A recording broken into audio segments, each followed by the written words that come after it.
Hari ini 9 Mei 2024 kita balik lagi dengan GBP USD ya. Kita melihat bahwa dalam time frame H1 dia baru banget breakout ya, trend line minornya untuk uptrend. Ya, kalau misalnya kita makan di H4, kita bisa melihat bahwa sebenarnya ini still downtrend ya. It's still a downtrend. Masih downtrend, drop. Kalau misalnya kita tarik di sini pun juga sama. Begini. Jadi menurut saya ya ini juga sama daily, walaupun dia sudah breakout ya. Dia sudah breakout, ini mungkin dia akan retest dulu ke bawah sebelum lanjut lagi naik ke atas.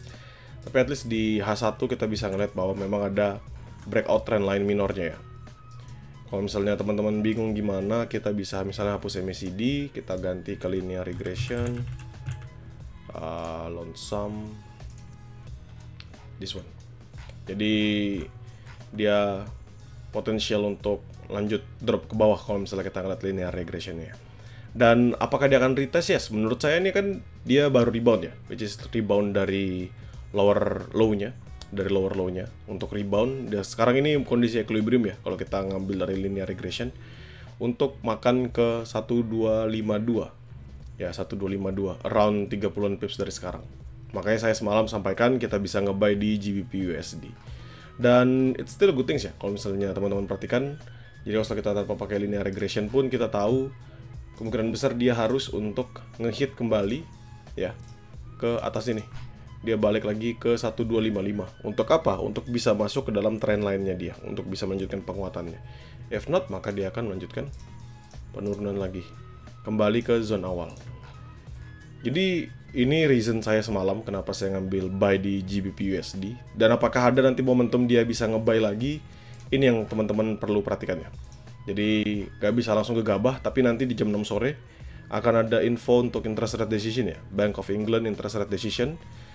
Gambarannya sih dia akan mempertahankan ya 5.25%, 5.25% juga.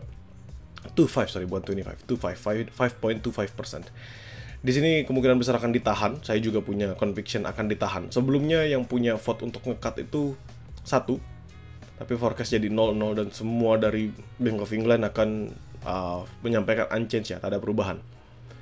Dan ini bisa berdampak yang cukup signifikan ya, apalagi terhadap GBP USD. If dia mempertahankan suku bunganya dengan nada dovish, means GBP USD ini bisa still long way down.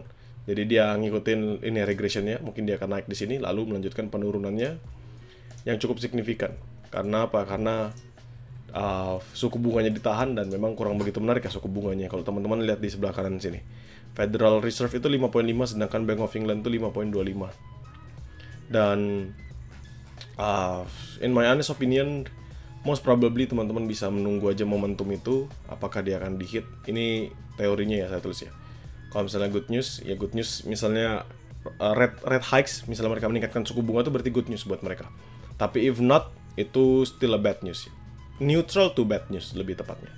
Jadi teman-teman bisa perhatikan aja dan cari momentum untuk nge-sell.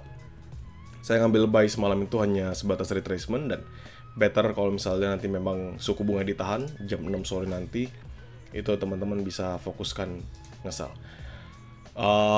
Dan ini juga nanti akan berdampak ya pada gold.